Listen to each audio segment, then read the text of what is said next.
పాకిస్తాన్ నిర్ణయం వచ్చేసి 4 సెకండ్లలో తన పరువు పోగొట్టుకుంటే ఈ రోజు ఏమొచ్చేసి ఇజ్రాయెల్ చేత వాయించేసుకుంది. ఐరాసాలో జరిగినటువంటి సమావేశంలో ఇజ్రాయెల్ ఖతర్ మీద చేసినటువంటి దాడిని పాకిస్తాన్ ప్రతినిధి ఖండించాడు. అంతేకాకుండా ప్రాంతీయ స్థిరత్వాన్ని అస్థిరపరచడం కిందకే వస్తుందంటూ మళ్ళీ ఏవేవో సలహాలు కూడా చెప్పాడు. దీని గురించి స్పందించినటువంటి ఇజ్రాయెల్ శాశ్వత ప్రతినిధి డానీ డాగన్ అయితే వాయించేశాడు, ఇచ్చి పడేశాడు. ఇంకా నువ్వు మారవు, మీ పాకిస్తాన్ మారదు, అక్కడ ఉగ్రవాదులు పెంచి పోషిస్తుంది. 2011లోనే కదా బిన్ లాడెన్ 9/11 దాడులు చేసినందుకు హతమయ్యాడు.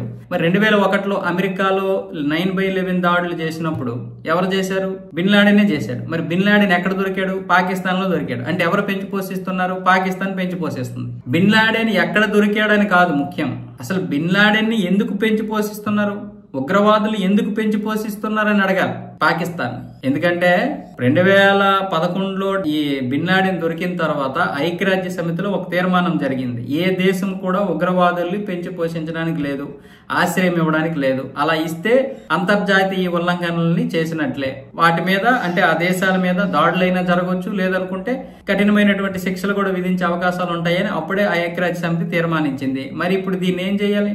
మరి హమాస్ ని ఖతర్ పెంచి పోషిస్తుంది కదా, వాళ్ళకి ఆశ్రయం ఇస్తుంది కదా, మరి దాడులు చేయాలా వద్దా అన్న విధంగా ఇప్పుడు ఇజ్రాయెల్ అయితే సమర్థించుకుంది. పాకిస్తాన్ అడగాల్సింది మీ గడ్డ మీద ఉగ్రవాదులు ఎందుకు లక్ష్యం చేసుకున్నారని కాదు, అసలు పాకిస్తాన్ లో ఉగ్రవాదులు ఎందుకు ఉన్నారు అది అడగాలి. ఇప్పుడు ప్రపంచం మొత్తం పాకిస్తాన్ అడగాల్సింది ఏంటంటే మీ దేశంలో ఉగ్రవాదులు ఎందుకు దొరుకుతున్నారు అంటే మీరే కదా పెంచి పోషిస్తున్నట్లు లెక్క.